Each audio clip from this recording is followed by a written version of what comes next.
Hello, Shalom. I bring you once more greetings from the throne of the Almighty God.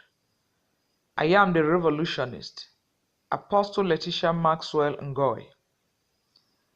In this message, I title it Another Dimension of Madness. Another Dimension of Madness. I also call it Pray It Out Syndrome. Many churches today are seriously involved in what I can call, or what they call, aggressive prayers. I understand as a child of God that prayers is the key as the scriptures made us to understand. And I also understand very well, just like everyone else, that we can only communicate to God through prayers. But I want to bring some things that I believe is going out of hand in today's church as regards to prayers. Before one starts to pray, there must be a reason or why you want to pray.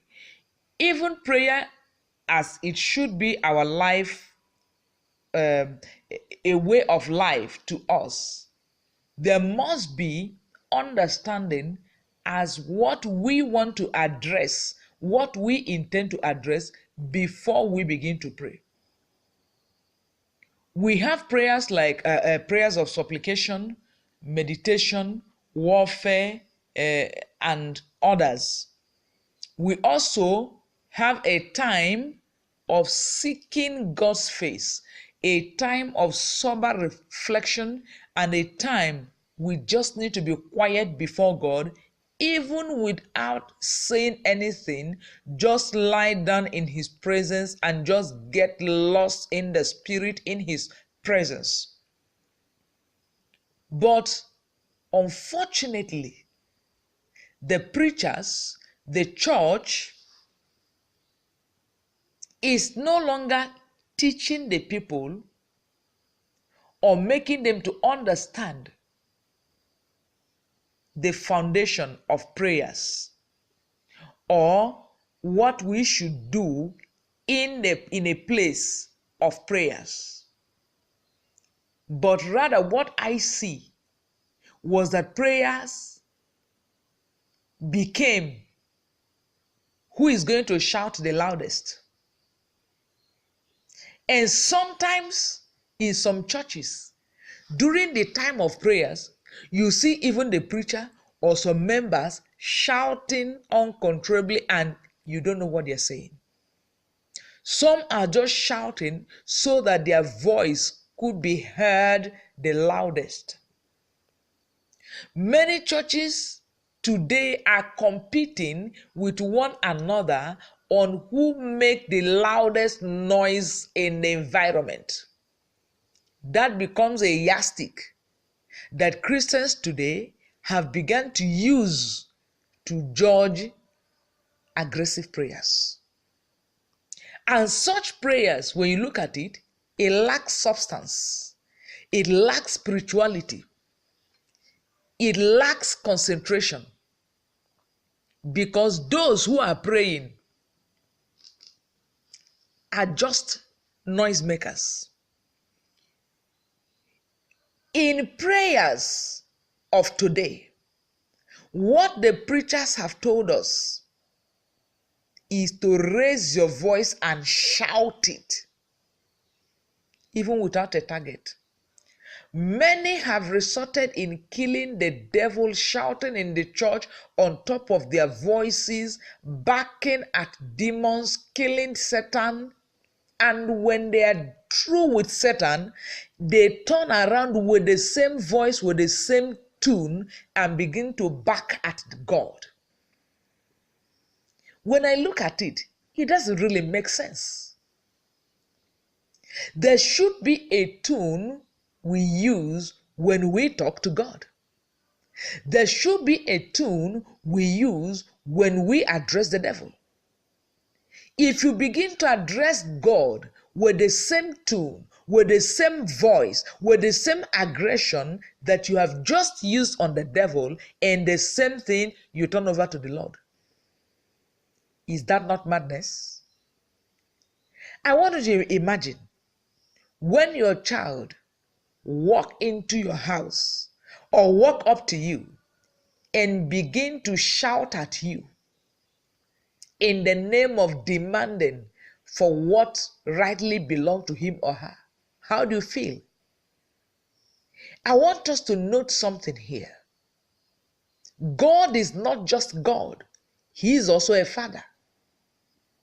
I have taught many messages like intimacy with God. And I stated that God is an official capacity. It is like a position. The same God who is God.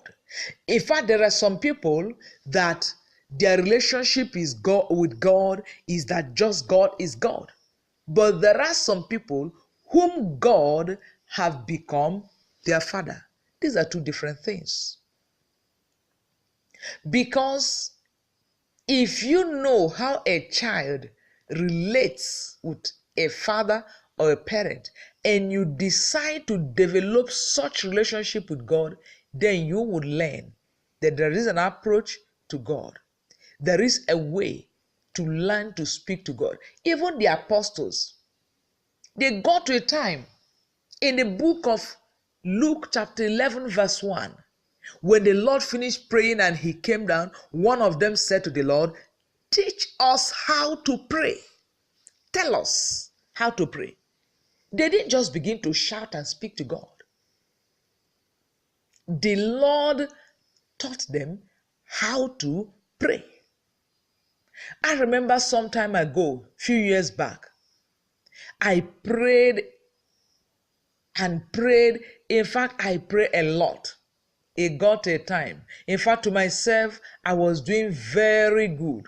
I worship well, I sing well, I pray well, I war well, and to my surprise, one day the Lord told me, go and learn how to pray. Kingdom prayers. And I asked myself, what is kingdom prayers again? What does he mean? I should go and learn how to pray kingdom prayers. So, meaning that many of us have prayed or is praying out of the environment of God. Maybe what we're saying, God is not even aware. He said, learn to pray kingdom prayers. And I tell you, in this age, God responds to those who pray in a kingdom manner. So, when the Lord was approached by the apostles, he said, teach us, Lord, how to pray. And the Lord guided them. He never told them, say whatever thing you like, shout it, God will hear you. There are ways you need to pray. There are things you need to say. There are times you need to kneel before your Father. Raise your two hands up. Begin to appreciate him. Begin to worship him. Begin to thank him. Begin to glorify him. Begin to tell him that he is the reason why you live in. There is a time you come before him like a tired child. Put yourself down and say, Father, deal with me as it pleases you. You remain quiet before him. These are things we need to learn.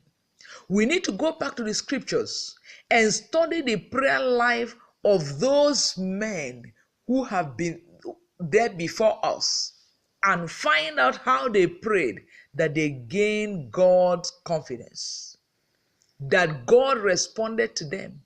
Even some of them, their prayers were answered immediately. How did they pray?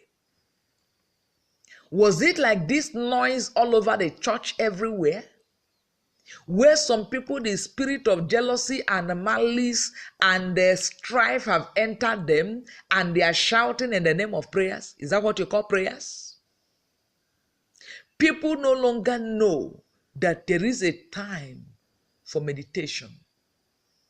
There is a time of supplication. There is a time of hiding in the secret place of the Most High God and tell him, Father, here I come.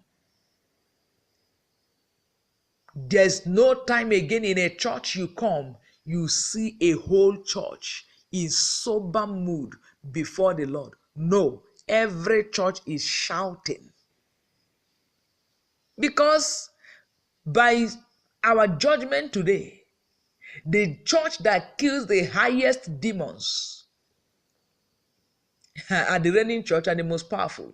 But I tell you, this is another brand of madness and lies from the pit of hell. Many pastors have taught their members how to kill the devil, but they have refused to tell them how to get the heart of God. We need to go back to the drawing book. My name is the Revolutionist, Apostle Leticia Maxwell Ngoy. You can join me on my website, leticiamax.com. God bless you.